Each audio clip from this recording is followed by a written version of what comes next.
Written preparation বাদে ঢাকায় ইউনিভার্সিটিতে ভালো মেরিট কেন? চান্স পাওয়াটা একেবারে অসম্ভব। কারণ ঢাকায় ইউনিভার্সিটি শুধুমাত্র এমসিকিউর উপর ফোকাস করবে না, তোমার রিটেনের উপর ফোকাস করবে। তোমরা হয়তোবা জানো ঢাকা ইউনিভার্সিটিতে সি ইউনিটের জন্য 40 মার্কের রিটেন থাকে, যেখানে কিন্তু ইংরেজি অংশ থাকে 12টা মার্ক। দেখা যায় যে আমরা হিসাব বিজ্ঞান, ম্যানেজমেন্ট, ফাইন্যান্স, ব্যাংকিং পারলেও যে বেশি মার্ক যেখানে থাকে ইংরেজিতে 12টা মার্ক, এইখানে আমরা পারি না। কারণ এইটাকে আমরা অবহেলা করি যে অন্যান্যগুলোতে তো আমার 28 মার্ক আছে, সো আমার এই 12 মার্ক প্রয়োজন নাই। এখন দেখা যায় ওই 28 মার্কের অ্যান্সার করে এসে আমাদের 15 মার্ক আসে, 12 মার্ক আসে, 11 মার্ক আসে। এখন ওই 11 বারের ফলে তো তোমার রিটেনে ফেলে যাচ্ছে, কারণ রিটেনে কিন্তু 40-এর ভিতরে 13 পায়ে পাস করতে হবে। সো এখন এই যে মার্কটা আছে, এখন ধরো যে তুমি ভাই 20 পেলে সমস্যা নেই।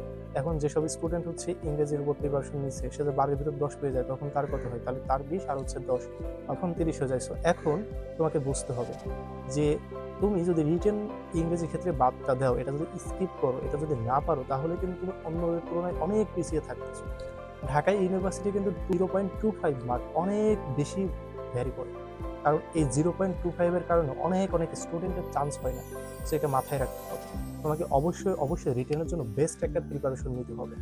এখন ইংরেজির ক্ষেত্রে যেহেতু সবার অনেক সমস্যা হয়ে থাকে, আমাদের স্টুডেন্টরা বলে যে ভাইয়া আমরা রিটেন ইংলিশ পারি না, কোচিংয়ের উপরে নির্ভর করেছিলাম, কোচিং বলেছিল আমাদের রিটেন ক্লাস দিবে, কিন্তু রিটেন ক্লাস এমনভাবে দিছে যেটা না দেওয়ার থেকে না দেওয়াই ভালো ছিল।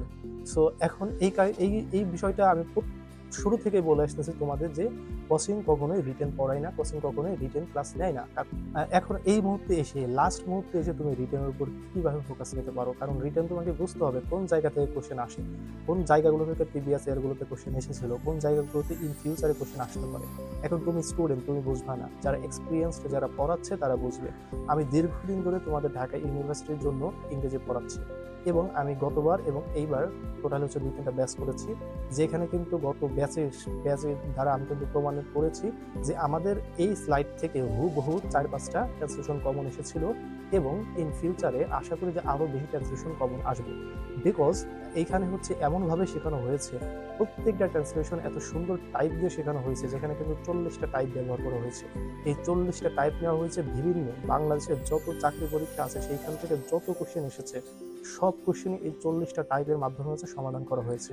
এবং বাকি যেগুলো তোমার আসবে এই টাইপের ভিতর পড়বে না, সেগুলো কিভাবে সাবজেক্ট চিনে, কিভাবে ভার্ব চিনে, কিভাবে অবজেক্ট চিনে তুমি এগুলোকে ফুলফিলভাবে সুন্দরভাবে একটা স্ট্যান্ডার্ড ট্রান্সলেশন করবে, সেই টিপস এবং ট্রিক্সও কিন্তু আমাদের এই কোর্স থেকে শেখানো হয়েছে। সো আমাদের কোর্সটা কিন্তু রানিং ছিল, এই মুহূর্তে কিন্তু রানিং নেই, যেহেতু আর অল্প দিন সময় আছে। তার মানে তোমরা চাইলে এই কোর্সের রেকর্ডেড ক্লাসগুলো কিনে নিতে পারো।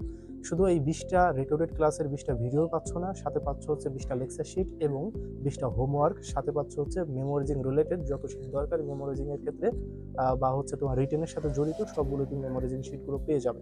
এবং পাবে আমার পার্সোনাল সাপোর্ট, অর্থাৎ লাইভ ক্লাস করার পর যেমন স্টুডেন্টরা আমাকে পার্সোনালি কোশ্চেন করলে আমি তো তোমাদেরকে অ্যান্সার দিয়ে দিচ্ছিলাম।